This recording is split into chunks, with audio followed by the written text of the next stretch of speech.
Good morning guys. Can anyone tell me last time हम लोग ने कहाँ तक कंप्लीट किया था? I'll share my screen.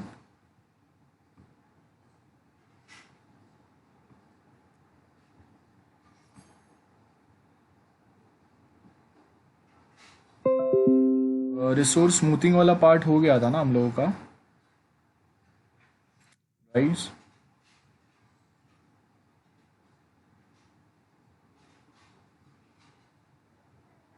Hello. कौन सा चैप्टर कंप्लीट किया था हम लोगों ने? रिसोर्स एलोकेशन हुआ था।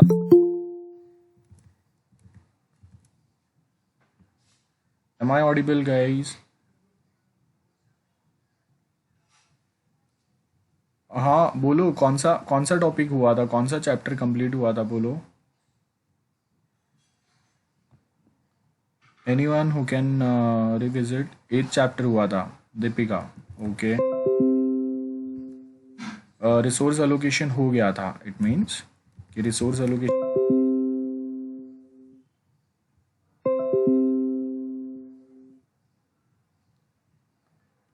Deepika and Gaurav, 7th and 8th मतलब कौन सा हुआ था?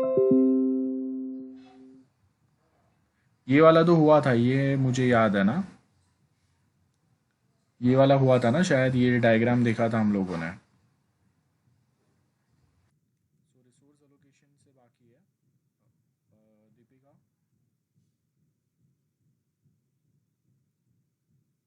Hello. Deepika, okay. 8th chapter.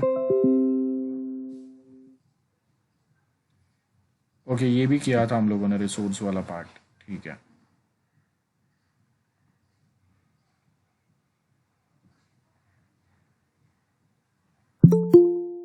So we supposed to start with unit 4 today. Control cycle. नहीं, आई थिंक ये भी हुआ था ना। 4th यूनिट हम लोगों का ये वाला पार्ट हुआ। ये देखो, यहाँ पे हम लोगों ने ये ग्राफ देखा था, ज्ञान चार्ट वाला पार्ट देखा था।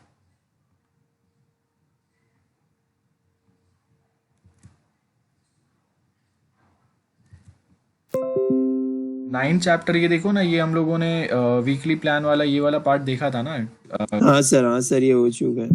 हाँ, सो दैट मीन्स हम लोगों का 9th चैप्टर हुआ है। 4th यूनिट पे थे ना, ये लास्ट डायग्राम ये वाला देखा था ना हम लोगों ने। Two main operations, reserve and restore. So that means with chapter 10 managing contracts. Okay, so that means okay. हाँ, और हम लोग यूनिट 4 पे थे ना लास्ट टाइम, मैंने आपको पूछा भी था कि दीपिका, हुआ था ना हम लोगों का, ये वाला डायग्राम हुआ था। एक सेकेंड में वीडियो देख लेता हूँ, मुझे पता चलेगा। ओके, चैप्टर 10 चालू करना है ना? हाँ। मतलब 9th चैप्टर होगा। ओके, तो अगर किसी को कोई डाउट्स है तो आप देख लेना। और हाँ, बाय द वे, मैं एक बार फिर भी मैं वीडियो देख लेता हूँ। लास्ट का पार्ट मुझे पता चलेगा कहाँ तक हुआ है। Just give me 1 minute. Okay, मैंने चेक किया, हम लोगों का 9th चैप्टर हुआ है। ठीक है, फॉर कंफर्मेशन आप भी जाके देख सकते हो। जो लास्ट मैंने 14th लेक्चर अपलोड किया है अपना SPM का, उसमें 9th चैप्टर कंप्लीट हुआ है। So we suppose to start with the with 10th chapter. Okay, unit 2 का हम लोग, सॉरी, यूनिट 4 का ये हम लोग का सेकेंड पार्ट है, मैनेजिंग कॉन्ट्रैक्ट्स। अब फर्स्ट अगर हम लोग देखेंगे मैनेजिंग कॉन्ट्रैक्ट्स क्या क्या रहेंगे, कौन से कॉन्ट्रैक्ट्स की हम लोग यहाँ पे बात करेंगे, वो देखते हैं हम लोग। एंड कॉन्ट्रैक्ट कैसे होंगे ये भी हम लोगों ने समझा था। सो बेसिकली कॉन्ट्रैक्ट्स जो होंगे, मैंने आपको बताया था कि वो या तो डायरेक्टली जो क्लाइंट है,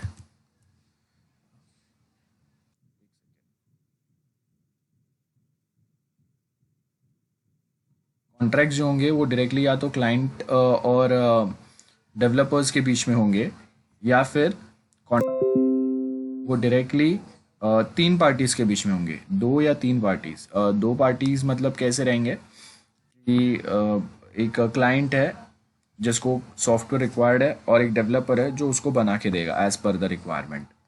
सेकेंड सिनारियो क्या होता है, जहाँ पे जो क्लाइंट है वो इनफ टेक्निकल नहीं है, तो वो क्या करेगा, एक थर्ड पार्टी हायर करेगा, और वो third party on behalf of client technical details as per the client's requirement, technical details client के साइड से रिसर्च करके फेच करके वो फिर डेवलपर टीम को देंगे। और ये जो थर्ड पार्टी है उसी का रिस्पॉन्सिबिलिटी रहेगा कि वो पूरा प्रोजेक्ट ऑन टाइम कंप्लीट करा के ले from the developers as per the requirement of client. ये काम होगा।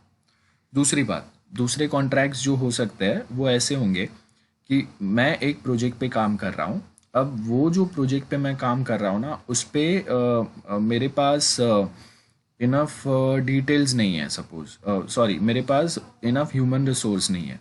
तो एज वी नो कि हम लोग certain part of our project हम लोग आउटसोर्स करते हैं। तो एग्जैक्टली सिमिलर वे अगर मैं भी कोई एक स्पेसिफिक पार्ट अगर आउटसोर्स करूँगा, तो वो टाइम पे मैं डेवलपर टीम हूँ, मैंने उसमें से सर्टन पार्ट कोई दूसरे डेवलपर को दिया है, कोई डेवलपिंग कंपनी को दिया है। कोई जैसे मोबाइल ऐप, वेबसाइट मैं बना रहा हूँ, मोबाइल ऐप मैंने आउटसोर्स किया हुआ है। तो वो टाइम पे भी एक कॉन्ट्रैक्ट बनेगा जो एक कंपनी ओनर कंपनी है और उसने एक अपना प्रोजेक्ट जो आउटसोर्स किया है कोई दूसरे कंपनी को, वो दोनों के बीच में। So we have multiple contracts available here. एक कॉन्ट्रैक्ट नहीं होते, मल्टीपल कॉन्ट्रैक्ट्स होता है। So as and when required हम लोग वो सर्टन कॉन्ट्रैक्ट्स पे फोकस करते हैं।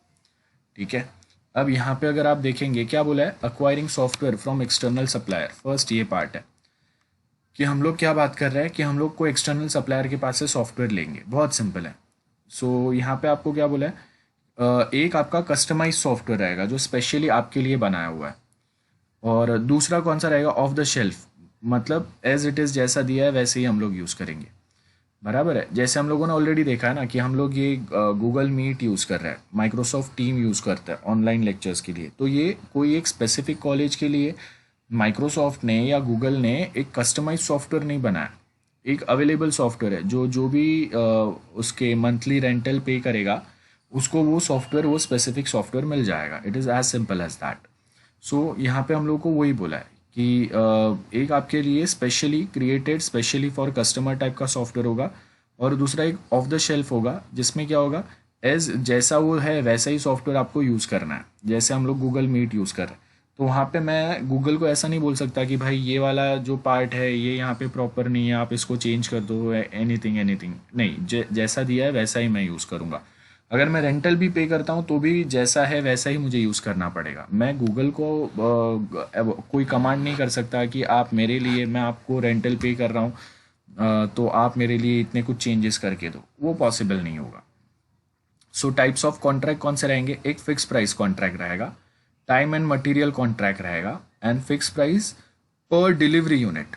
मतलब फर्स्ट क्या है, पूरे प्रोजेक्ट के लिए एक फिक्स प्राइस कॉन्ट्रैक्ट बनाए कि ओके पूरा जो मुझे प्रोजेक्ट बनाना है वो पूरे प्रोजेक्ट के लिए, सपोज मैंने बोला है कि हम लोगों को वी कैन से कि पूरा जो प्रोजेक्ट आपका कंप्लीट रिक्वायरमेंट मेरे पास है, और वो कंप्लीट रिक्वायरमेंट स्पेसिफिक अगर मैं बोलता हूँ तो मुझे 5 लाख का पूरा कंप्लीट प्रोजेक्ट में पड़ेगा, तो वो क्या हो गया, फिक्स प्राइस कॉन्ट्रैक्ट हो गया। नेक्स्ट जो है time and material contract. So time and material contract में हम लोग क्या बता रहे हैं कि कितना टाइम हम लोगों को इन्वेस्ट करना पड़ेगा, उसके साथ में कितने ह्यूमन रिसोर्स हम लोगों को लगेंगे, and other material. Based on that हम लोग क्या करेंगे यहाँ पे बेसिकली अपना जो बेसिकली क्लाइंट के पास से जो हम लोग चार्जेस है वो इसके बेस के ऊपर डिफाइन करेंगे। Okay, this is second part. And third part जो है वो है फिक्स प्राइस पर डिलीवरी यूनिट। फिक्स प्राइस मतलब सपोज आपका कंप्लीट प्रोजेक्ट का कितना टोटल इन्वेस्टमेंट होगा, कितना पैसा लगेगा, वो अभी मुझे पता नहीं है। तो मैंने क्या बोला कि हम लोग आपका पूरा जो प्रोजेक्ट है उसको अलग अलग यूनिट्स में डिवाइड करेंगे, और जितने यूनिट्स हम लोग बनाते जाएंगे ना, पर यूनिट में आपको सर्टन फीस चार्ज करूंगा जो आपको पे करना रहेगा। गेटिंग एवरीवन क्लियर है? सो यहाँ पे ये थर्ड टाइप का कॉन्ट्रैक्ट रहेगा। नाउ नेक्स्ट क्या बोला है, difference between goods and services. ये भी आपको पता होना चाहिए कि हम लोग यहाँ पे सर्विस प्रोवाइड कर रहे हैं, कोई फिजिकल गुड्स प्रोवाइड नहीं कर रहे हैं, जहाँ पे मैं देख के क्वालिटी देख के उसका कलर देख के आपको प्राइस दूंगा। सो जो हम लोग गुड्स के लिए या कोई फिजिकल प्रोडक्ट डिलीवर करने के लिए जो हम लोगों के कॉन्ट्रैक्ट्स होते हैं, उससे आपका ये टाइप का कॉन्ट्रैक्ट काफ़ी अलग होता है। So fix price contract advantages to customers, क्यों? बिकॉज एग्जैक्टली कस्टमर को पता रहेगा कितना एक्सपेंडिचर होता है, एक्स्ट्रा कोई आपको ऐड नहीं करना पड़ेगा। Supplier motivated to be cost effective, क्योंकि हम लोग को पता है कि सप्लायर को हम लोगों ने एक फिक्स्ड अमाउंट दिया है, उतने ही अमाउंट में सप्लायर ने हम लोगों को पूरा प्रोजेक्ट जो है वो कंप्लीट करके देना है। तो उसके बाद वो कोई भी एक्स्ट्रा चीज़ें ऐड नहीं करेगा या कोई एक्स्ट्रा चार्जेस हम लोग पे अप्लाई नहीं कर सकता। डिसएडवांटेज क्या रहेंगे?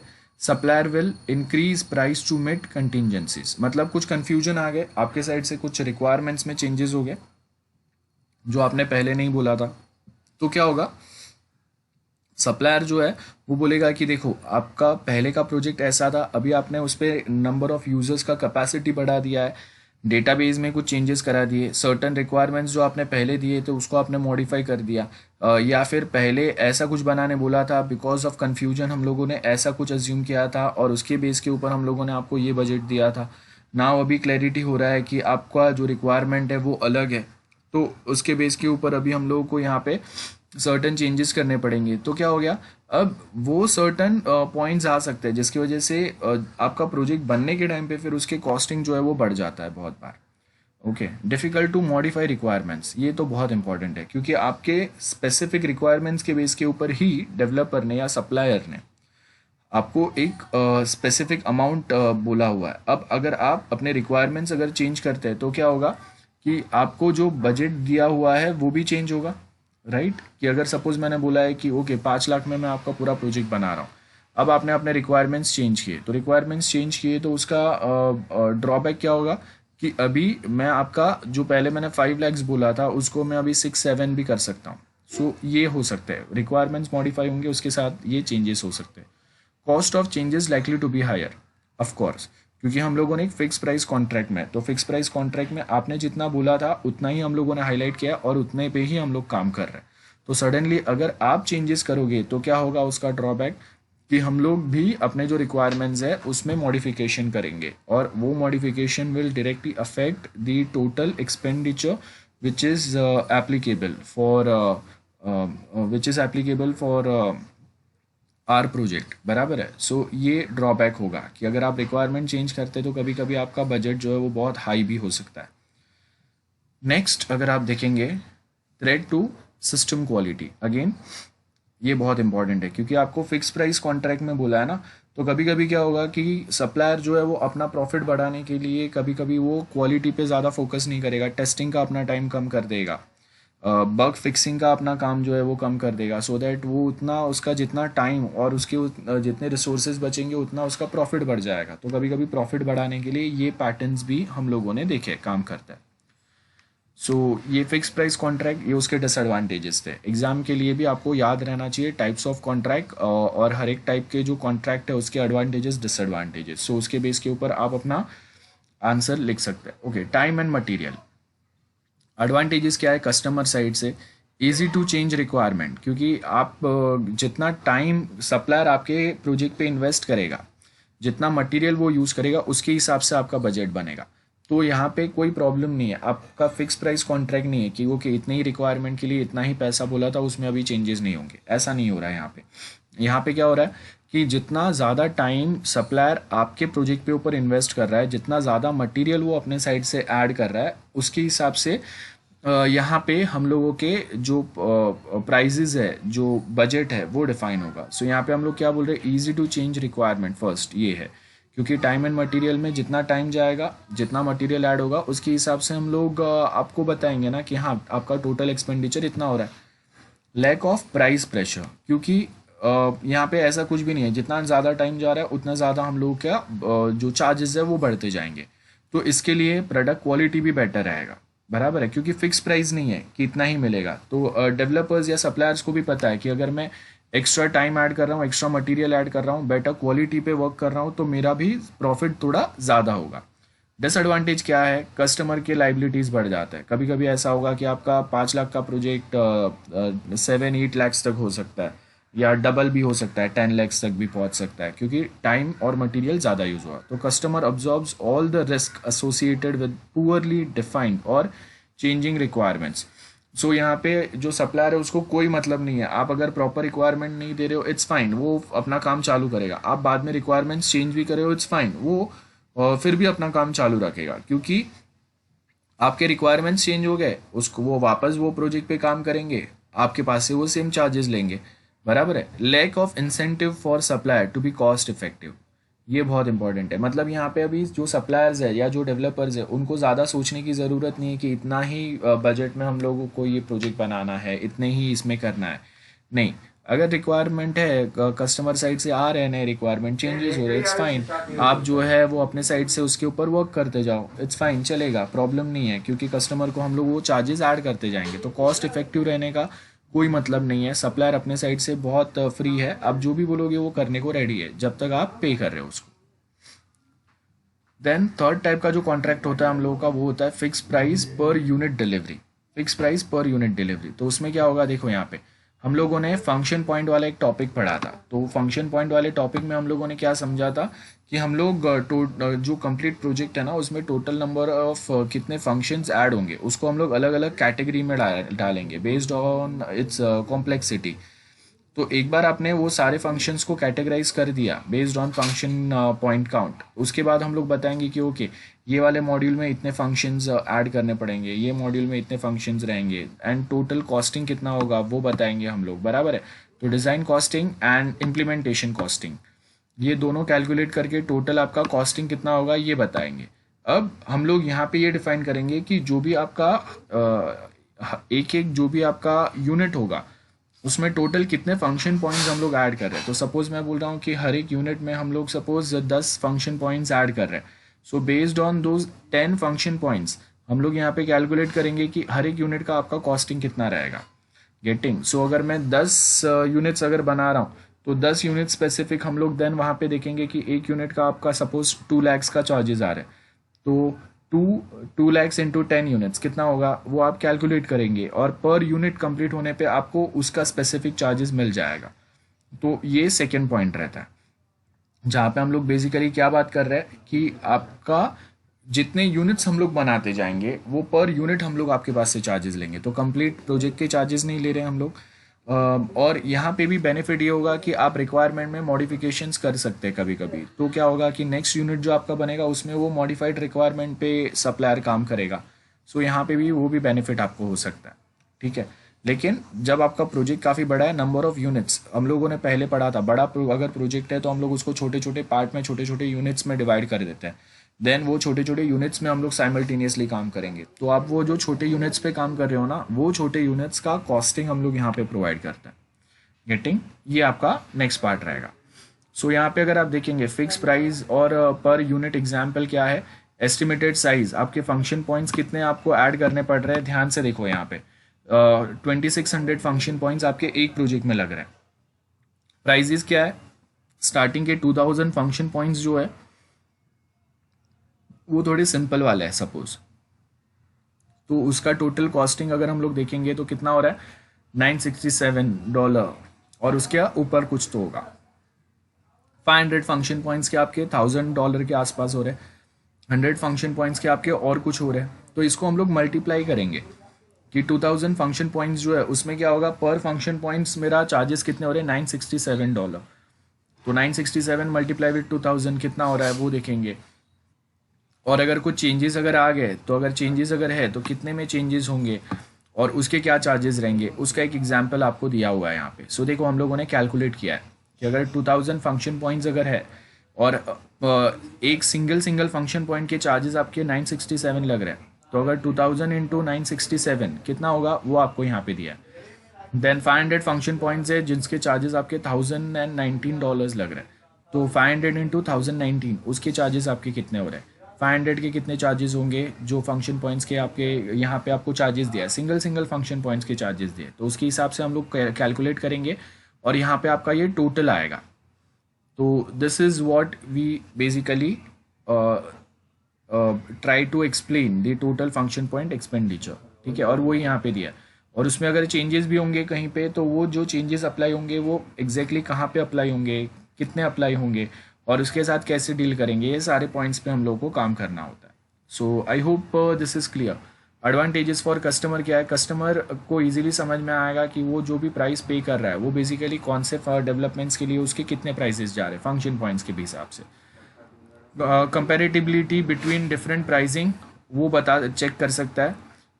एमर्जिंग फंक्शनलिटीज़ जो है वो भी वहाँ पे पता चलेगा कि हाँ ये जो ऐड कर रहे हैं वो कितना काम का है.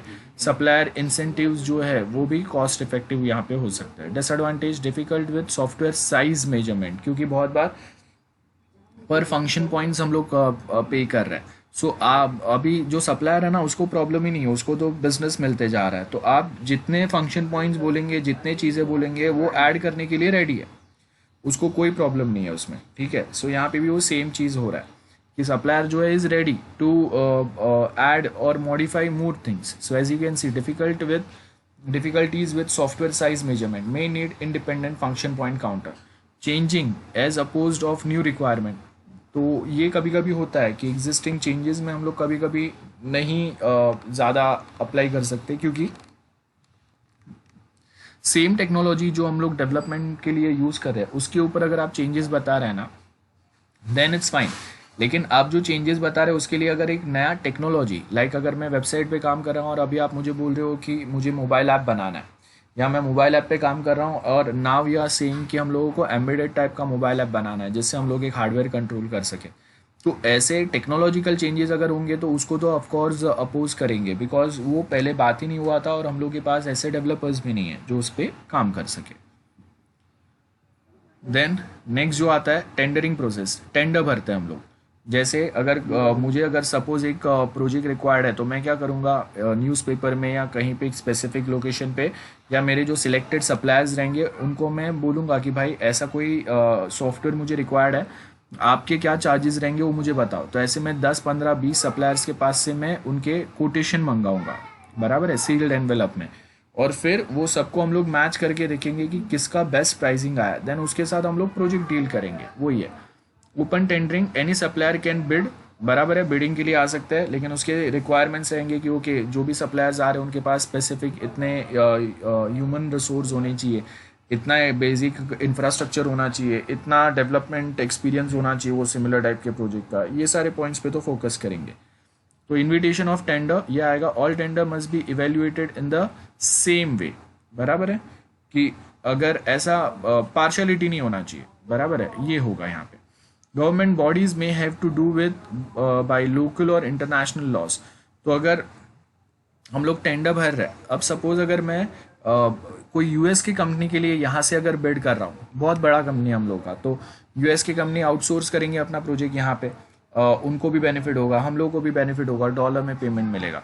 तो अगर लोकल लेवल पे अगर है देन इट्स फाइन. लेकिन अगर कोई फॉरेन इंस्टीट्यूशन या फॉरेन कंपनी है जिसके लिए मैं इंडिया से अगर प्रोजेक्ट बना रहा हूँ, तो वो टाइम पे कभी कभी इंटरनेशनल बॉडीज़ जो है, अब मैं कहाँ पे बना रहा हूँ, यूरोप के कोई कंट्री के लिए बना रहा हूँ तो यूरोपियन यूनियन पिक्चर में आएगा, या फिर हम लोग WTO को पिक्चर में ला सकते हैं, वर्ल्ड ट्रेड ऑर्गेनाइजेशन, बराबर है, ऐसे बहुत सारे लोग पिक्चर में आ सकते हैं. So I hope this is clear. Now next जो है वो है restricting tendering process. Bid only from those specifically invited. So एक में ओपन टेंडर रहेगा, कोई भी आके अपना टेंडर भर सकता है, कोई भी आके ट्राई कर सकता है अपना लक, बराबर है, कि अगर उसके एक्सपीरियंस के बेस के ऊपर अगर उसको प्रोजेक्ट मिल गया. सेकेंड में क्या रहेगा कि हम लोगों ने सिलेक्टेड सप्लायर्स को लिस्ट आउट किया हुआ है और सिर्फ they are the only people who are eligible for filing the tender process. So इससे क्या होगा, हम लोग जो फिल्टर आउट करके जो अनवांटेड सप्लायर्स है जिसके ऊपर हम लोगों को भरोसा नहीं है, या जो इनफ क्वालिफाइड नहीं है हम लोग के जो प्रोजेक्ट हम लोग को डेवलप करना है उसके लिए, तो उसको हम लोग एलिमिनेट कर सकते हैं. रिड्यूस द सप्लायर, बराबर है.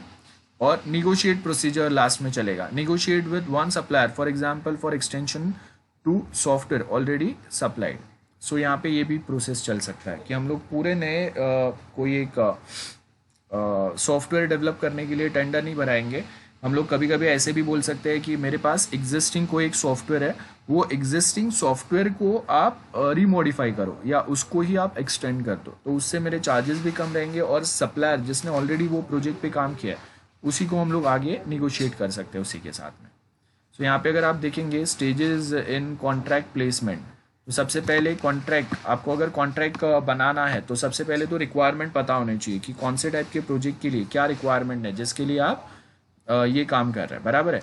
देन उसके बाद जो फाइनल प्लानिंग रहेगा फाइनल रिक्वायरमेंट्स के साथ में उसको इवेल्युएट करेंगे।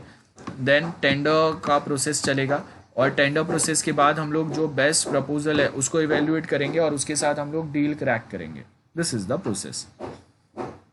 सो यहाँ पे देखो अभी ये जो भी हम लोगों को बोला है ना ऊपर, ये सेम आपको यहाँ पे एक्सप्लेनेशन दिया है रिक्वायरमेंट डॉक्यूमेंट सेक्शन। तो रिक्वायरमेंट डॉक्यूमेंट्स में हम लोग बेसिकली आप देखो कि आप अपना प्रोजेक्ट डॉक्यूमेंट बनाते हैं तो उसमें क्या होगा, इंट्रोडक्शन आएगा, description of existing system, future strategy या प्लान्स क्या हो सकते हैं, आप कितना एक्सटेंड कर सकते हैं उसको, कौन से नए लेटेस्ट टेक्नोलॉजीज़ के साथ आप उसको कनेक्ट कर सकते हैं, बराबर है। सिस्टम रिक्वायरमेंट, मैंडेटरी सिस्टम्स कौन से टाइप के लगेंगे, कौन से ऑपरेटिंग सिस्टम्स लगेंगे, मिनिमम आपका जो सिस्टम्स है उनका कॉन्फ़िगरेशन कितना होना चाहिए, कब तक आपको कंप्लीट करके रिक्वायर्ड है, वो डेडलाइन मेंशन करेंगे हम लोग। एडिशनल कोई इन्फॉर्मेशन अगर आपको रिक्वायर्ड है बिडर्स के लिए, आई मीन बिडर्स के साइड से, तो वो मिलेगा।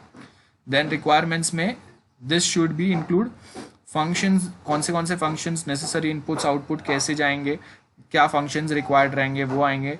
स्टैंडर्ड मतलब आप बताएंगे कि मार्केट में ये XYZ टाइप का सॉफ्टवेयर है, इसका जो स्टैंडर्ड है वो सेम स्टैंडर्ड आपको भी अपने कस्टमाइज सॉफ्टवेयर में रिक्वायर्ड है। Other application with which software is to be compatible with, तो जैसे अगर मैं बोल रहा हूँ कि गूगल मैप के साथ वो कॉम्पिटेबल होना चाहिए, पेमेंट गेटवे के साथ वो कॉम्पिटेबल होना चाहिए। देन मैं डायरेक्टली अगर उसको कनेक्ट कर रहा हूँ एक्सेल से, माइक्रोसॉफ्ट एक्सेल से, तो उससे वो कॉम्पिटेबल होना चाहिए। मेरा कोई डेटा सपोज आ रहा है PDF फॉर्मेट में आ रहा है, या फिर अगर मुझे कोई दूसरे सॉफ्टवेयर्स के साथ उसको कॉम्पिटेबल रखना है, तो जो स्टैंडर्ड सॉफ्टवेयर्स जो मैं यूज़ करूँगा उसके साथ वो कितना कॉम्पिटेबल है ये भी देखेंगे हम लोग। Quality requirements, for example response time, बराबर है कि अगर मैं इनपुट दे रहा हूँ तो आउटपुट मुझे कितने टाइम में मिल रहा है, that's what we mean by quality requirements. Response time कितना फास्ट है। जो क्लाइंट होते हैं उनको फ़र्क नहीं पड़ता है कि आपने अपना सॉफ्टवेयर में कितना स्ट्रॉन्ग कोडिंग किया है, कितना अच्छा टेस्टिंग किया है। वो बेसिकली कैसे जज करेंगे आपके सॉफ्टवेयर को कि मैं अगर कुछ इनपुट दे रहा हूँ, मैं अगर साइन अप या लॉगिन का ट्राई कर रहा हूँ और एक साथ ऐसे 100 लोग ट्राई कर रहे हैं, तो वो टाइम पे जो रिस्पॉन्स मिल रहा है वो कितना फास्ट है, बराबर है। आप भी देखो कि अगर हम लोग यहाँ पे गूगल मीट यूज़ कर रहे हैं नाउ, हम लोगों को पता नहीं है कि ये सॉफ्टवेयर बनाने के लिए गूगल ने कितना मेहनत किया है, कितना ट्रायल एंड एरर किया है, कितने लोगों ने इस पे वर्क किया हुआ है, कितना वो अभी भी बग फिक्सिंग पे काम कर रहे हैं। हम लोग क्या देखेंगे कि माइक्रोसॉफ्ट टीम आपको रिस्पॉन्ड इतने टाइम में करता है, ये कितने टाइम में रिस्पॉन्ड कर रहा है, हम लोग ये वे में देखेंगे। सो मेनली क्वालिटी रिक्वायरमेंट्स जो रहता है ना, तो आप बैकएंड में आपने कितना अच्छा कोडिंग किया है, कितना सिक्योर सॉफ्टवेयर बनाया है, उससे क्लाइंट्स को मतलब ही नहीं रहता है। वो बेसिकली किस पे फोकस करता है, वो फोकस, उनका मेन फोकस जो रहेगा वो रहेगा कि जब अगर मैं इनपुट देता हूँ तो वो प्रोसेस करके आउटपुट मुझे कितने टाइम में जनरेट करता है, बस ये इसी के बेस के ऊपर वो लोग क्वालिटी डिफाइन करता है। आप भी देख लो ना कि अगर आप अपने पेरेंट्स को या किसी दूसरे को आप एक अगर स्मार्टफोन प्रोवाइड करते हो, तो वो लोग ये नहीं देखेंगे कि वो स्मार्टफोन में फ़ीचर कितने अच्छे हैं, उसमें फंक्शनलिटी सिक्योरिटी फ़ीचर्स कैसे दिए। हम लोग पूछने के टाइम पे, लेने के टाइम पे तो बहुत सारे फीचर्स पूछते हैं, लेकिन एट दी एंड हम लोग यूज़ क्या करते हैं, कॉलिंग के लिए व्हाट्सएप टाइप चैटिंग, वो स्नैपचैट या ऐसे कुछ टाइम पास के लिए यूज़ करेंगे, वीडियोज़ या फ़ोटोज़ बनाने के लिए यूज़ करेंगे। सो यही बहुत लिमिटेड ऑपरेशंस के लिए ही हम लोग यूज़ कर रहे हैं। तो वो टाइम पे हम लोगों का मेन फोकस क्या रहेगा कि अगर मैं फ़ोन ऑन कर रहा हूँ तो कितना टाइम लग रहा है, ऑफ़ कर रहा हूँ तो वापस कितना टाइम लग रहा है, मैं वापस अगर उस पर कुछ न्यू एप्लीकेशन इंस्टॉल करता हूँ तो कितना टाइम लग रहा है, अगर ज़्यादा एप्लीकेशंस अगर इंस्टॉल हो गए तो फिर वो फ़ोन कैसे बिहेव कर रहा है, ये सर्टेन पॉइंट्स पे हम लोग फोकस करते हैं। इवेल्युएशन प्लान, इवेल्युएट करने मतलब आप अगर एग्ज़ाम देते हो, आप पेपर्स देते हो, तो उसके बाद हम लोग आपके पेपर्स को इवेल्युएट करते हैं, चेक करते हैं कि आपने कौन से क्वेश्चन का क्या आंसर दिया है, वो करेक्ट है नहीं है, और अगर करेक्ट है तो कितने लिमिट तक करेक्ट है। तो अगर आपने कोई एक आंसर का करेक्ट आंसर, कोई एक क्वेश्चन का करेक्ट आंसर दिया है, तो अब वो 5 मार्क का क्वेश्चन है, तो उसमें से मैं देखूंगा कि आपने कितना % करेक्ट आंसर दिया है, तो उसके बेस के ऊपर हम लोग आपका पेपर को इवेल्युएट करते हैं। तो आपको सपोज कोई एक क्वेश्चन का आंसर जो आपने लिखा है उसमें मैं आपको 5 आउट ऑफ 2 मार्क्स भी दे सकता हूँ, 3 भी दे सकता हूँ, या आउट ऑफ 5 भी दे सकता हूँ, बराबर है। So how are the proposal to be evaluated? First ये मेथड ऑफ कुड इंक्लूड, सबसे पहले तो नॉर्मल रीडिंग होगा प्रपोजल का, ये देखेंगे हम लोग क्या क्या दिया है। उसके बाद में इंटरव्यूज़ होंगे हम लोगों के, जो सप्लायर है जिनके भी पास से हम लोग ये बात कर रहे हैं उनको, उनके साइड से डेमोन्स्ट्रेशंस होंगे, साइट विजिट होगा और प्रैक्टिकल टेस्ट होगा। So this are the different ways. Now, off the shelf software clearly has an advantage here as there is actually a product that can be evaluated in existence. मतलब अगर मुझे Google meet अगर चाहिए, मुझे अगर उसका अगर रेंटल प्लान अगर परचेस करना है, तो वो टाइम पे मुझे ये ऊपर के जो पॉइंट्स हम लोगों ने देखे ये सब करने की ज़रूरत नहीं है, क्योंकि वो सॉफ्टवेयर लाइव अभी मेरे पास अवेलेबल है। मैं डायरेक्टली वो सॉफ्टवेयर उठाऊँगा, यूज़ करूँगा और चेक कर लूँगा ना। और चाहिए तो मैं टेम्पररी 1 मंथ का उसका सब्सक्रिप्शन लेके देखूंगा कैसा बिहेव कर रहा है। अगर नहीं चला तो ठीक है ना, मेरे ज़्यादा लॉस नहीं हो रहा है, सिर्फ 1 मंथ का उसका जो रेंट है वो ही मेरा एक्सपेंस है, nothing more than that. Okay, need to assess value of money, ये बहुत ज़रूरी है, value of money for each desirable feature. So इससे 2 बेनिफिट्स होंगे। एक तो आप जो भी फीचर्स ऐड कर रहे हैं ना वो टू द पॉइंट, आपका बहुत इंपॉर्टेंट जो काम किया है उसी के ऊपर हम लोग फोकस कर रहे हैं।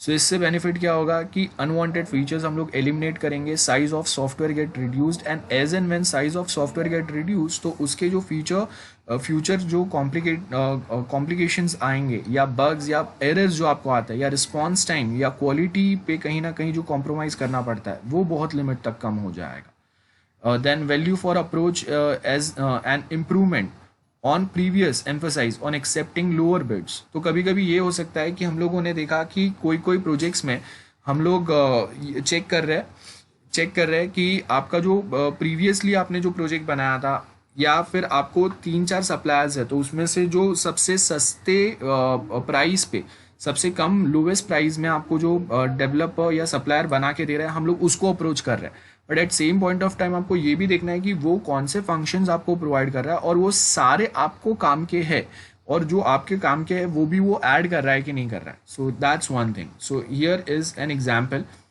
Feeder file saves data input 4 hours work on month, यहाँ पे आपको दिया है, सिस्टम का आपको एग्जाम्पल दिया है और उसके क्या फीचर्स रहेंगे वो एग्जाम्पल दिया है। So I want you guys to just read out this and after this you all supposed to give me one example जिसको भी मैं पूछूंगा। Okay, read it fast। हम काम कर रहे हैं और उसमें कितना सेव हो सकता है, तो उसमें हाँ एक फीडर फाइल ऑलरेडी अपने पास है हाँ और 4 घंटा अपन ने काम किया 1 मंथ में, तो 20 यूरोस बच रहे सेव हाँ हुआ। हाँ तो सिस्टम, एक सिस्टम है जो 4 साल से यूजर है, जो उसका कॉस्ट रिपीट नहीं हो रहा है, तो वो भी एक सेव हुआ। हाँ। सो बेसिकली हम लोग यहाँ पे, हाँ बोलो बोलो बोलो। हाँ लास्ट पॉइंट है कि अगर हम लोग एक फीचर का 1000 यूरोस है, तो क्या वर्थ है क्या हम लोग को ये प्रोजेक्ट यूज कर, मतलब ये फीचर अप्लाई करने के लिए? Okay okay okay good. So basically हम लोग यहाँ, हाँ बोलो। सर नीचे वाला जो रेड लाइन है ना, हाँ उसमें 4 इंटू 10 इंटू 12 इंटू 4 है। हाँ, तो सर वो 10 कौन सा वाला वैल्यू है? बेसिकली हम लोग यहाँ पे बोल रहे हैं कि अगर मैं सपोज हम लोग के पास फीडर फाइल है, बराबर है, डेटा इनपुट से कुछ, तो अब उसके अंदर हम लोगों ने सपोज वैल्यू लिया है कि सपोज यहाँ पे 4 घंटे के लिए कोई काम कर रहा है 20 आवर्स के लिए, तो यहाँ पे वो 20 की जगह पे गलती से वो 10 ले लिया है, ऐसा है। वो इसे सर 10 कौन सा वैल्यू है? अरे मतलब 20 की जगह पे 10 ले लिया, ये बोल रहा हूँ मैं। Okay sir, okay. हाँ, so in short what we are trying to say here guys कि सपोज मेरे पास एक फीडर फाइल है जहाँ पे हम लोग देखते हैं कि ओके कहाँ से क्या डेटा आ रहा है, कितना डेटा आ रहा है, उसको कैसे प्रोसेस करना है, ये सारे पॉइंट्स पे हम लोग फोकस करते हैं। उसके साथ में हम लोग ये देखेंगे कि कोई एक प्रोसेस अगर हम लोग फॉलो कर रहे हैं तो उसका आपको बेनिफिट कितना हो रहा है, ये देखेंगे हम लोग। ओके, और वो बेनिफिट में हम लोग देखेंगे कि जैसे अगर मैं कोई एक सिस्टम अभी यूज़ कर रहा हूँ तो उससे मेरा सपोज 4 आवर्स जो है वो बच रहा है। देखो 4 आवर्स वर्क मंथ सेव्ड, तो उससे अगर मैं किसी को अगर 4 आवर्स का कम पेमेंट दे रहा हूँ तो मेरा जो सेविंग हो रहा है वो कितना हो रहा है। और अगर ऐसा सेम सेविंग अगर मैं सपोज 4 साल तक कर रहा हूँ तो मेरा टोटल सेविंग कितना होगा। और जो फीचर्स या जो फंक्शंस, बेसिकली जो फंक्शंस के बिकॉज ऑफ जो फंक्शंस मेरा ये सेविंग हुआ है वो फंक्शंस का कॉस्टिंग कितना है। सपोज यहाँ पे बोला है कि वो 1000 है, अब वो इन्वेस्टमेंट मेरा 1000 का है, लेकिन जब मैं इसको 4 साल 5 साल अगर यूज कर रहा हूँ तो मेरा बेनिफिट जो हो रहा है वो कितना हो रहा है। तो इसके बेस के ऊपर हम लोग समझेंगे कि उसका पेबैक पीरियड कितना है, रिटर्न जो मुझे मिल रहा है वो कितना है। तो ऐसे कोई फंक्शंस आपको अपने सॉफ्टवेयर में ऐड करने चाहिए या नहीं, ये पॉइंट है। ओके, इनविटेशन ऑफ टेंडर बहुत सिंपल है। Bidder is making an offer in response of, जो आपने इनविटेशन ऑफ टेंडर भेजा रहेगा उसके रिस्पॉन्स में। जैसे मुझे पता है कि this are the specific suppliers जो एक क्वालिटी सॉफ्टवेयर मुझे प्रोवाइड कर सकते हैं, तो मैंने उनको इनविटेशन भेजा कि हाँ दिस आर माय रिक्वायरमेंट्स, आप अपने साइड से टेंडर भेजो, बराबर है। सो उसने अपने साइड से टेंडर भेजे, तो यहाँ पे क्या बोला, acceptance of offer creates a contract. सबसे पहले ये आ रहा है, customer may need further information. ये भी हो सकता है ना कि आपने बोला है कि हाँ सप्लायर ने अपने साइड से एक स्पेसिफिक पॉइंट भेजे, लेकिन उसके बाद हम लोग मीटिंग करेंगे, इन पर्सनल बुलाएंगे या कांटेक्ट करेंगे। अब यहाँ पे क्या होता है, problem of different technical solution to the same problem. ये हो सकता है कि जैसे अगर मैंने कोई एक सॉफ्टवेयर के लिए डेवलप करने के लिए अलग अलग सप्लायर्स को बोला, तो कोई बोलेगा कि ओके ये अगर मैं आपको जावा से बना के दूंगा इतने चार्जेस रहेंगे, कोई बोलेगा मैं ASP.NET यूज़ करके बना के दूंगा ये चार्जेस रहेंगे, कोई बोलेगा मैं PHP यूज़ करके ये सेम सॉफ्टवेयर बना के दूंगा इतने चार्जेस रहेंगे। सो ये कहीं कहीं पे ना प्रॉब्लम क्रिएट करता है। इसके लिए हम लोग क्या बोलते हैं, इन्विटेशन ऑफ टेंडर के लिए ISO स्टैंडर्ड हम लोग यूज़ करते हैं। ISO स्टैंडर्ड ISO 12207 ये स्टैंडर्ड है, और ये इसका जो स्टैंडर्ड और इसका जो टेम्पलेट है ना, ये टेम्पलेट में हम लोग रिक्वेस्ट करते हैं कि आप अपना प्रपोजल सेंड करो, request for proposal with reference to ISO 12207 standard. So इससे बेनिफिट क्या होगा कि हर एक जो पर्सन है ना, वो हर एक पर्सन का जो इनविटेशन आएगा वो एक कॉमन वे में ही होगा। तो उससे आपका बहुत ज़्यादा बेनिफिट ये हो जाएगा कि आप जब ये इनविटेशन एक्सेप्ट करेंगे तो आपको एक स्टैंडर्ड पैटर्न में ही मिलेगा। टेक्नोलॉजिकल डिफरेंस जो आ रहे थे वो सब यहाँ पे नहीं आएंगे, बिकॉज बाय डिफ़ॉल्ट इसका टेम्पलेट ही ये वे में बना हुआ रहता है कि आप कोई भी टेक्नोलॉजी यूज़ करो, लेकिन अगर आप सिमिलर टाइप के फंक्शंस बना रहे हो तो उसके लिए एक सेम सिमिलर टाइप का ही आपको वहाँ पे कोटेशन कैसे देना है वो यहाँ पे दिया हुआ है। Okay, MOA memorandum of agreement, ये तो बहुत सिंपल है। Customer ask for technical proposals, अगर टेक्निकल प्रपोजल्स एग्जामिन होंगे, डिस्कस होंगे, अगर दोनों अग्री करते हैं टेक्निकल सोल्यूशन के ऊपर, तो क्या होगा, tender than requested from a supplier based on MOA। मतलब जो मीटिंग हुआ था, जो पॉइंट्स पे डिस्कशन हुआ था, वो पॉइंट स्पेसिफिक अभी हम लोग क्या कर रहे हैं, आपके पास से एक टेंडर डिमांड कर रहे हैं कि ओके जो हम लोगों का डिस्कशन हुआ था, जो पॉइंट्स पे हम लोगों ने बात किया था, उसके बेस के ऊपर अभी अगर आप मुझे टेंडर दे रहे हो तो वो फाइनल सॉफ्टवेयर का प्राइसिंग कितना हो रहा है। देन हम लोग वो प्राइस टेंडर को जज करेंगे, बराबर है। और अगर आप खुद से अकेले जज नहीं कर सकते तो हम लोग कोई एक्सपीरियंस लोगों का हेल्प लेंगे। Fee could be paid for technical proposals by customer, बराबर है। टेक्निकल प्रपोजल्स मतलब अगर मैं खुद इतना टेक्निकल नहीं हूँ तो मैं क्या करूँगा, वो टेक्निकल प्रपोजल्स जो भी मुझे आ रहे हैं या जो मुझे हेल्प कर रहा है इसको इवेल्युएट करने के लिए, उनको मैं कोई एक्स्ट्रा पेमेंट करूँगा या अलग से इंडस्ट्री एक्सपर्ट्स में बुलाऊँगा ये पर्पज़ के लिए। Contract, a project manager can not be expected to be a legal expert.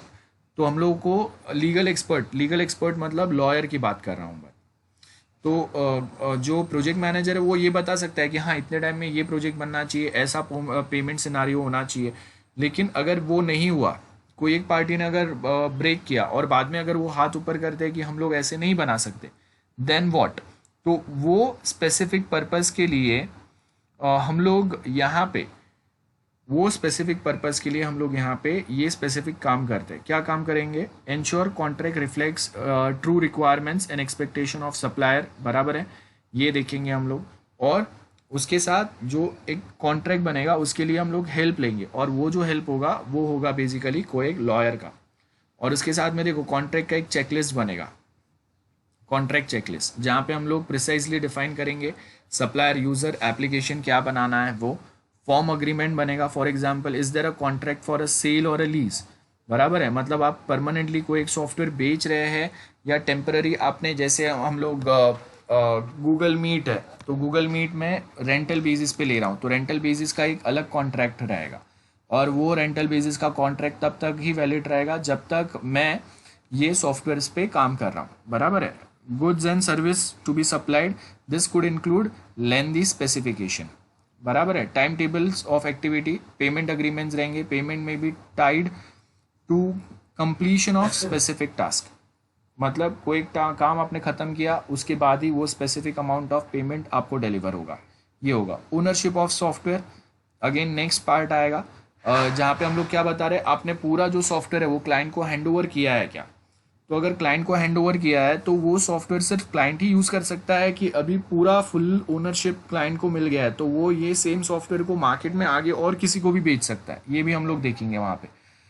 क्योंकि आपने देखा रहेगा इंटेलेक्चुअल प्रॉपर्टी पार्ट आता है, तो उसमें क्या होता है कि अगर एज अ सप्लायर मैंने आपको कोई एक सॉफ्टवेयर दिया है तो उसका सोर्स कोड मैंने आपको नहीं दिया है, मतलब सोर्स कोड अगर मैंने आपको नहीं दिया है मतलब आप कंप्लीटली आपको ओनरशिप सिर्फ वो सॉफ्टवेयर का मिला है, उसके कोड का नहीं मिला है। तो वो टाइम पे आप ये सेम सॉफ्टवेयर जो है वो मार्केट में आगे सेल कर सकते हो नहीं कर सकते, ये भी कॉन्ट्रैक्ट में डिफाइंड रहता है। Can supplier sell software to others, है ना, ये भी आपको देखना पड़ेगा। बिकॉज आप अपना सॉफ्टवेयर जो है वो और किसी को नहीं दे रहे, लेकिन वो सेम सॉफ्टवेयर अगर क्लाइंट अगर और किसी को दे रहा है तो वो भी हम लोगों को यहाँ पे देखना पड़ेगा,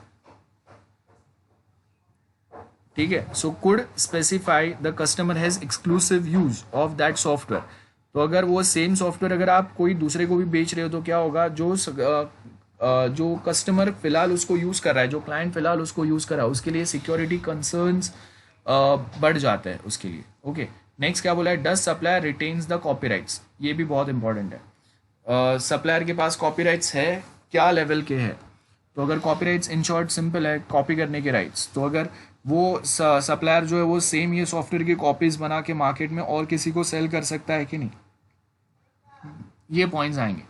where supplier retains source code may be a problem if supplier goes out of business, ये बहुत इंपॉर्टेंट है कि अगर सप्लायर के पास ही पूरा सोर्स कोड रखा है, अब वो बिजनेस नहीं कर रहा है या अब वो काम ही नहीं कर रहा है, वो रिटायर हो गया जो भी है, तो वो टाइम पे क्या हो गया, to circumvent copy of code could be deposited with some services, escrow services. So ये हम लोग को अलग से पॉइंट्स पे फोकस करना पड़ता है कि अभी सप्लायर के पास सप्लायर वो एग्जिस्ट ही नहीं कर रहा है, सपोज एक्सीडेंट हो गया, कोरोना हो गया, कुछ तो हो गया, तो उसके बाद अभी आपको उसका कॉपी ऑफ कोड तो रिक्वायर्ड रहेगा, कैसे काम करेंगे हम लोग उसके ऊपर, तो वो ये हम लोग ये पॉइंट्स पे बात करते हैं कि हाँ फिर आपको कॉपी तो लगेगा अगर आपको अगेन वो सॉफ्टवेयर में मॉडिफिकेशन रिक्वायर्ड है। Okay, environment, when equipment is to be installed, who is responsible for various aspects of site preparation, like electricity supplier कहाँ से होगा, ये सब environment भी आपको देखना पड़ेगा जब अगर हम लोग पूरे contract की बात करते हैं।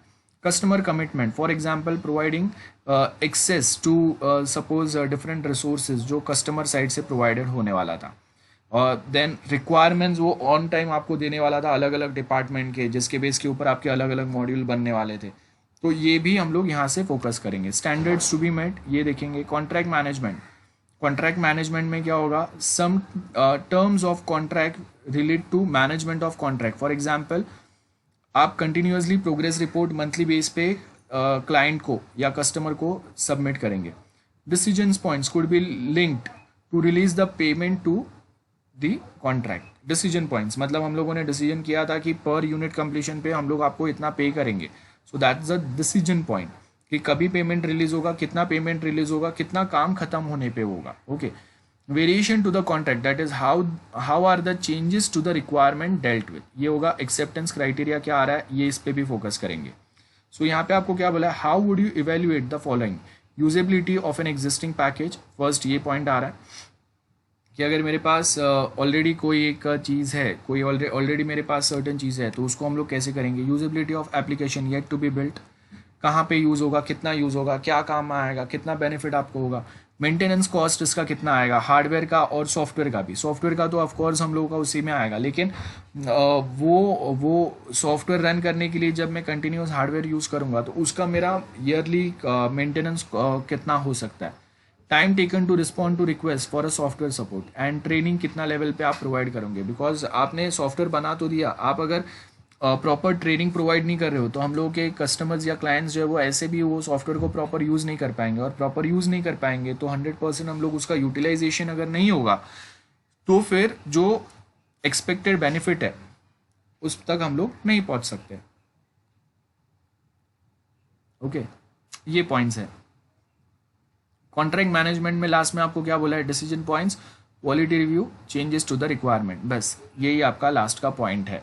सो वो सेम पॉइंट्स यहाँ पे आ रहे हैं। देखो हम डिसीजन पॉइंट्स किस पे बात करेंगे, पेमेंट्स कौन से टर्म्स पे कभी कभी होगा, कितना होगा, तो वो हम लोग डिसीजन लेंगे, वो पॉइंट है यहाँ पे।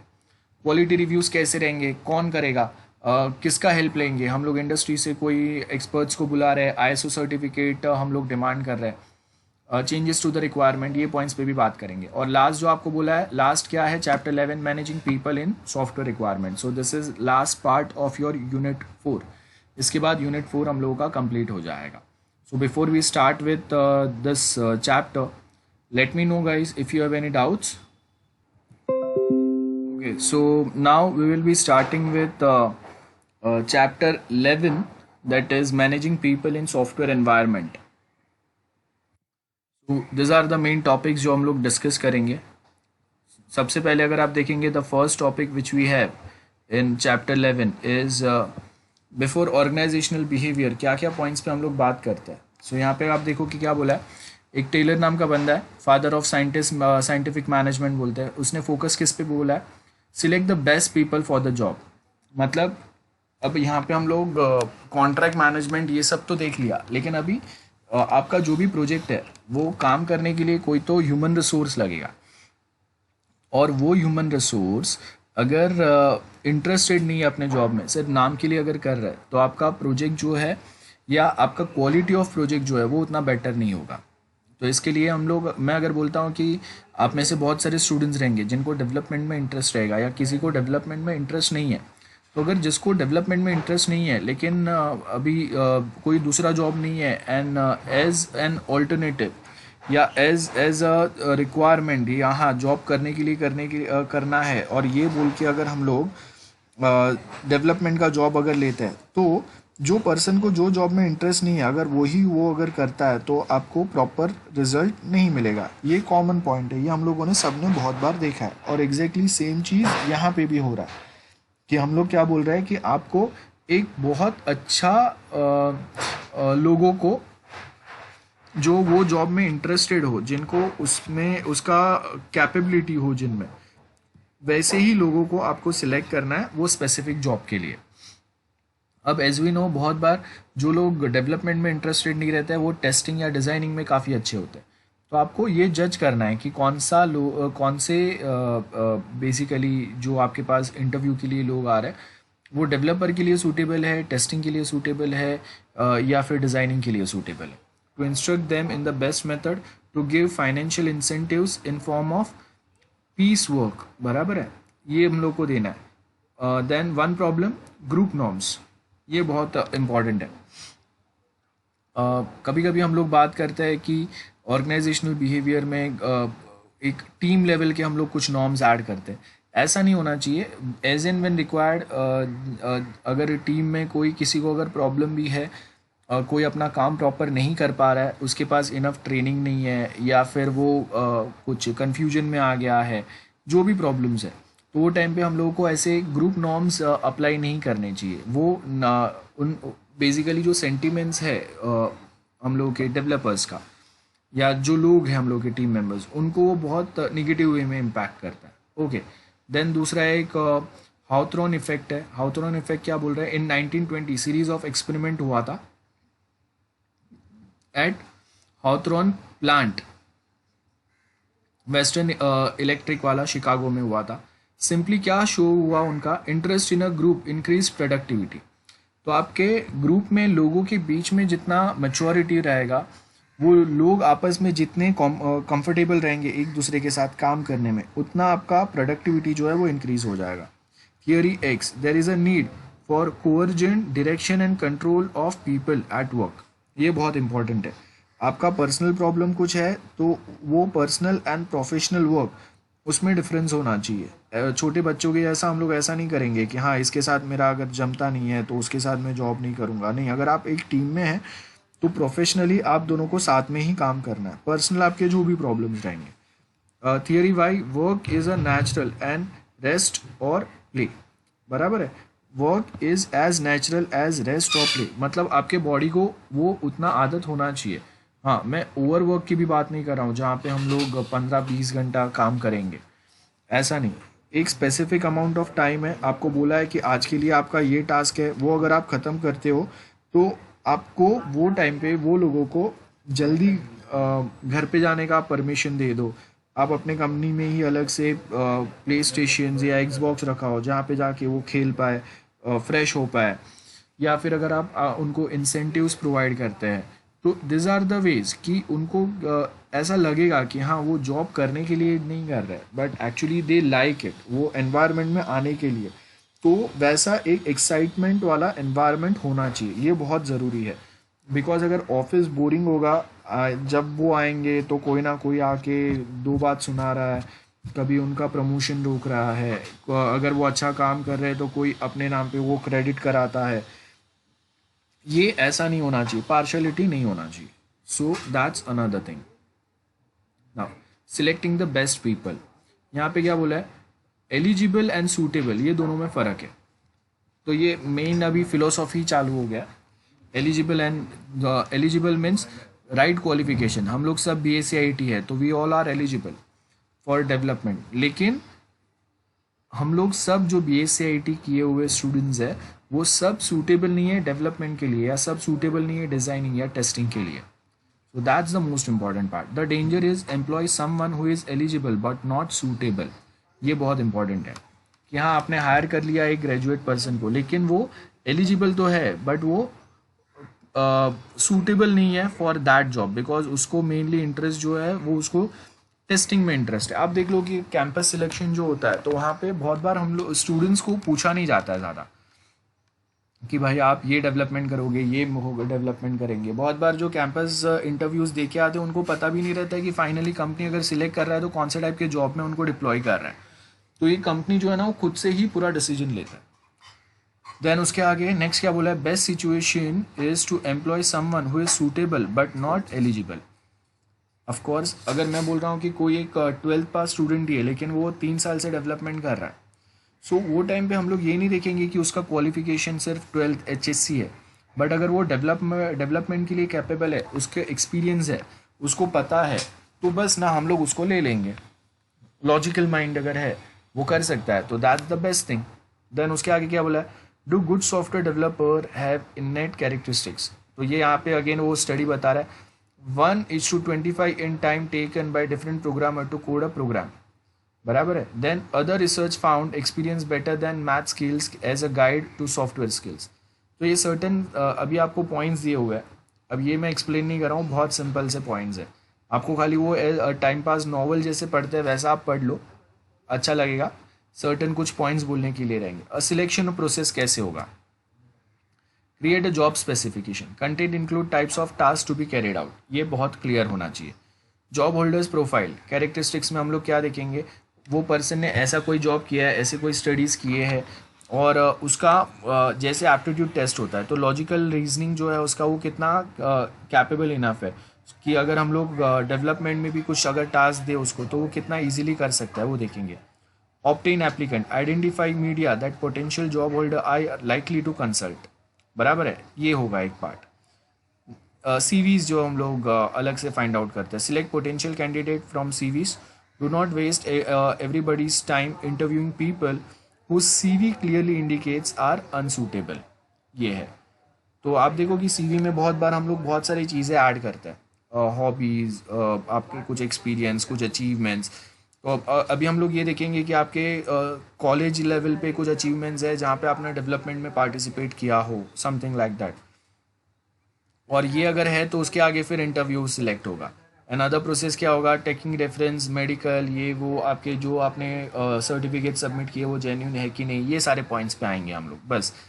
सो this are the points. So आप देखो कि यहाँ पे जो प्रॉपर एक इंटरव्यू सिनारियो जो चलता है ना उसके ऊपर हम लोग यहाँ पे बात कर रहे हैं, nothing more than that. Instruction in the best method,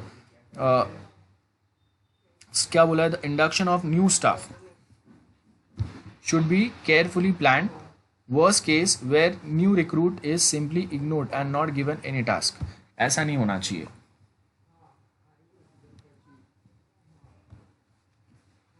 ठीक है। सो हम लोग अगर किसी को न्यू पर्सन को हायर कर रहे हैं तो आप उनके साथ कनेक्ट हो, उनको भी आप थोड़े कुछ टास्क दो। ऐसा नहीं होना चाहिए कि उनको आप कुछ टास्क नहीं दे रहे तो प्रोजेक्ट पे कुछ नया सीख ही नहीं पा रहे, या फिर आप जो एक्सपीरियंस डेवलपर्स काम करें उनके साथ उनको बैठा दो। नाउ नेक्स्ट क्या बोला है, good induction leads to new recruitment becoming productivity more quickly. कैसे? Instead of just giving them training, let them work on a live project with some experience developer. Directly उनको नहीं करना है, कोई एक्सपीरियंस डेवलपर जो अपना काम कर रहा है उसमें से छोटा मोटा काम वो इसको बताते जाएगा, तो उसका भी थोड़ा काम ईजी हो जाएगा और ये जो पर्सन है उसका ट्रेनिंग भी हो जाएगा।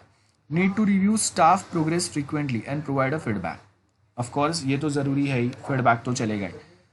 Identify training that could enhance staff effectiveness. Okay, then next जो है वो मोटिवेशन, प्योरली बोल बचन टॉपिक। मोटिवेशन बहुत इंपॉर्टेंट है। आप अलग अलग एग्जाम्पल ले लो, जहाँ से आपको जो एग्जाम्पल मिलता है। आप देखो कि रोज़ सुबह शाम लोग आजकल व्हाट्सएप पे, फेसबुक पे हर जगह लोगों को मोटिवेट करते रहते हैं, वो फालतू के गुड मॉर्निंग ये वो मैसेज पिक्चर के साथ भेज के। तो आपको ऐसे बहुत सारे मोटिवेशन मिलेंगे, उसमें से कोई एक दो चिटका दो यहाँ पे, दैट्स द ओनली वे। हाँ, और अगर नाम याद रख सकते हो अब्राहम तो बहुत अच्छा है। Motivation vary from individual to individual. Of course मेरे लिए मोटिवेशन जो है, अगर मुझे कोई अगर सपोज, सबका मतलब अलग अलग होता है, तो किसी के लिए होगा कि जैसे अगर मैं बोल रहा हूँ कि आपको अगर मैं पेमेंट जो है वो ज़्यादा दे रहा हूँ, दैट्स मोटिवेशन। किसी किसी के लिए होगा कि भाई चलो ठीक है, आपने अगर मैंने बहुत हार्ड वर्क किया है, टाइम के पहले अगर जॉब कंप्लीट किया है, आप मुझे एक छोटा सा वेकेशन पे भेज रहे हैं। कंपनीज़ में होता है बहुत बार कि वो एक ट्रिप प्लान करते हैं जो टोटली कंपनी स्पॉन्सर्ड होता है। तो सपोज अगर वो अपने टीम को कोई एक बड़ा प्रोजेक्ट कंप्लीशन पे गोवा लेके गए और कहीं पे लेके गए, सो दैट्स मोटिवेशन कि जहाँ पे हम लोग एज अ टीम काम करें और एज अ टीम हम लोग साथ में घूम रहे हैं, तो एक बॉन्डिंग और स्ट्रांग हो जाता है। Then as lower one fulfilled higher ones emerge. बराबर है, ये बहुत इंपॉर्टेंट है। मतलब आप अगर अपने एम्प्लॉयज़ को अगर सेटिस्फाई करते हो, आप उनका अगर कदर करते हो, तो जितना वो अच्छे रहेंगे उतना आपका कंपनी का भी उतना ही प्रोग्रेस होगा। Low level food and shelter, and high level में क्या आएगा, सेल्फ एक्चुअलाइजेशन। सो ये आपको पॉइंट्स दिए हुए। अब यहाँ पे हायरार्की, मैस्लोज हायरार्की क्या बोलता है, सबसे ऊपर अगर आप देखेंगे ना, सेल्फ एस्टीम होता है। बराबर है, सेल्फ एक्चुअलाइजेशन होता है, मतलब मुझे एक्चुअल में करना क्या और मैं कर क्या रहा हूँ ये होगा। उसके बाद जो मैं कर रहा हूँ उसमें मेरा रिस्पेक्ट कितना है कंपनी पे और सोसाइटी में भी, तो that is esteem needs. Then उसके आगे सोशल नीड्स। आप देखो कि बहुत बार जो लोग इंजीनियरिंग या आईआईटी या इसका बोलते हैं, तो अभी बचपन से किसी ने सोचा नहीं रहता मैं आईआईटी करूँगा, हाँ, लेकिन बचपन से उसको किसी ना किसी ने बोला रहेगा कि हाँ आईआईटी में जाओ, बहुत अच्छा होता है, बहुत डिफ़िकल्ट है और बहुत कम लोगों को मिलता है, अगर एक बार मिल गया तो बहुत अच्छा नाम होता है, सोसाइटी में इज्जत बढ़ता है। तो that is social needs. Safety needs कितना है, आपको जॉब सिक्योरिटी कितना है। जैसे अभी अगर कोरोना टाइप का सिचुएशन है, तो ये टाइम पे सब बहुत सारे लोगों को जॉब क्रंच है, तो वो टाइम पे आप जो जॉब कर रहे हैं, आपने जो कंपनी के लिए अपने एफर्ट्स डाले, वो आपको कितना सपोर्ट कर रहा है in this kind of situation. And last जो है वो है साइकोलॉजिकल नीड्स। मतलब आप कंटिन्यूस अपने जो एम्प्लॉयज़ है उनको सिर्फ आप मेहनत कराओगे, उससे बेटर है आप उनको मेंटली भी थोड़ा फिट रखो। जैसे आप देखो जापान और सर्टन प्लेसेस है जापान में भी, जहाँ पे डेली जो भी लोग आते हैं ना, वो सबको मॉर्निंग में आके योगा करना रहता है। Specially half an hour companies define करता है, जिसमें वो आके सिर्फ एक्सरसाइज करेंगे, योगा करेंगे, मेडिटेशन करेंगे। एक बार वो रिलैक्स हो जाएंगे, अपने घर के टेंशन से हट जाएंगे, देन वो लोग उनको जॉब पे अपॉइंट करते हैं। देन सेम वे यहाँ पे देखो, Herzberg suggest 2 sets of factors affected job satisfaction. एक सेकेंड,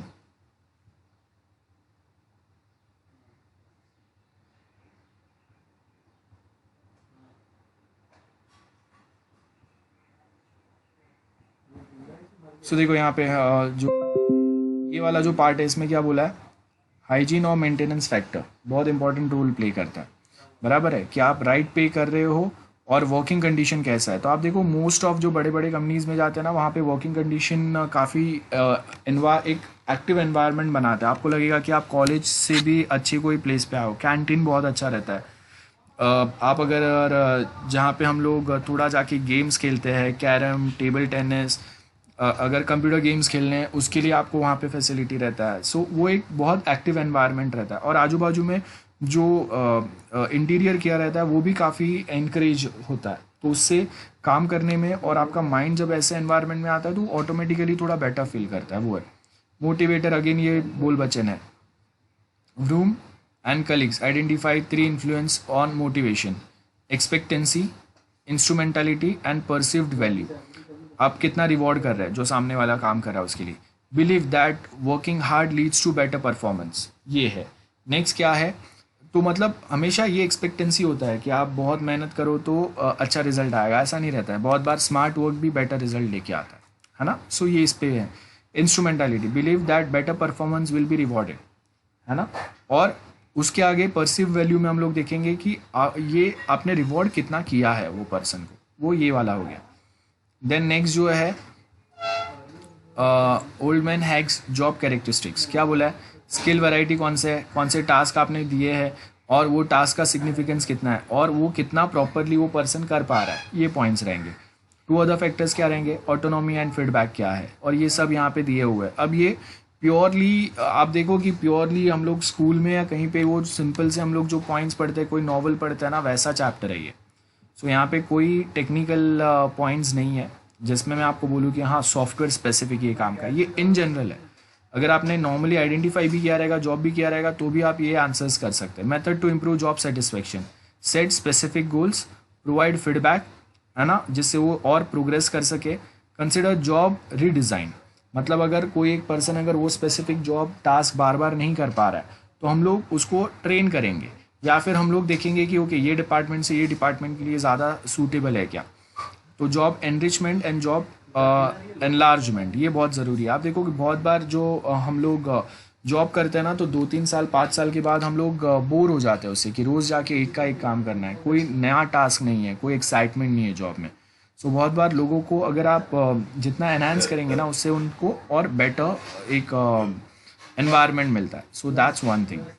देन स्ट्रेस वाला पार्ट है। अब स्ट्रेस वाला जो पार्ट है कितना बचा है वो देख लेते हैं हम लोग। ओके, ये टॉपिक कंप्लीट करके आज हम लोग स्टॉप करेंगे।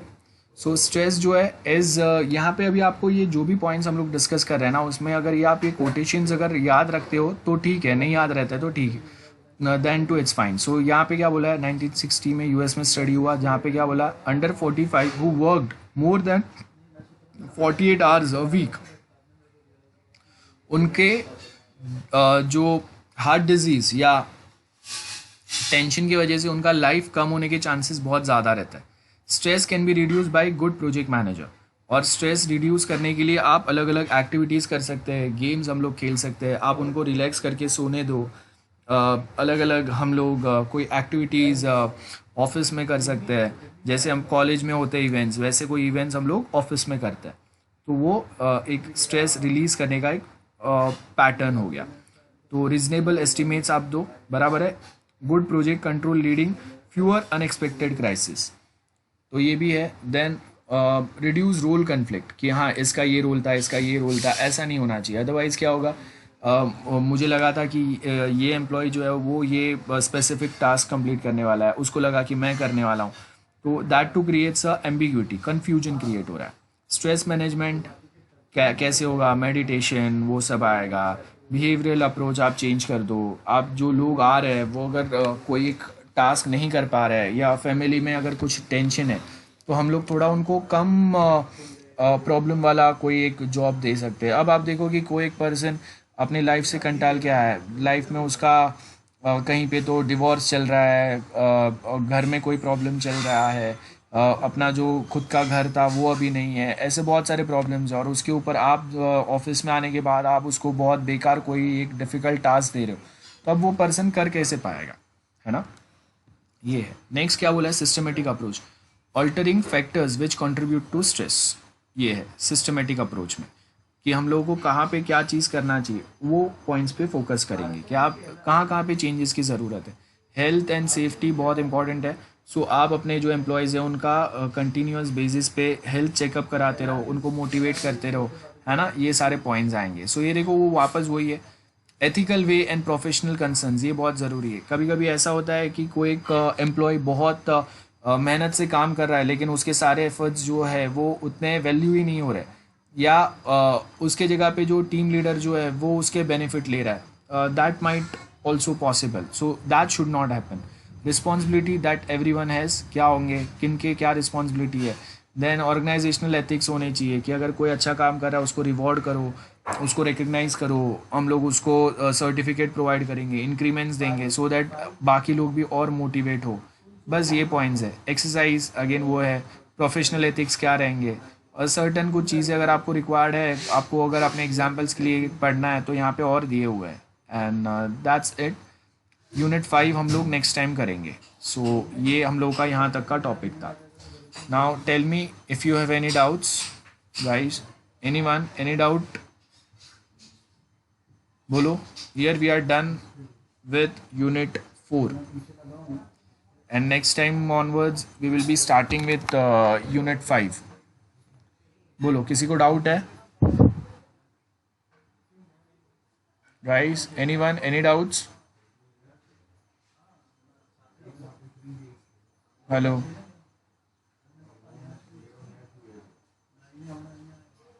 guys? ओके ठीक है। सो चलो अभी नेक्स्ट टाइम हम लोग आगे कंटिन्यू करेंगे। आज मैं और कुछ नहीं करा रहा हूँ, नेक्स्ट टाइम यूनिट 5 स्टार्ट करेंगे।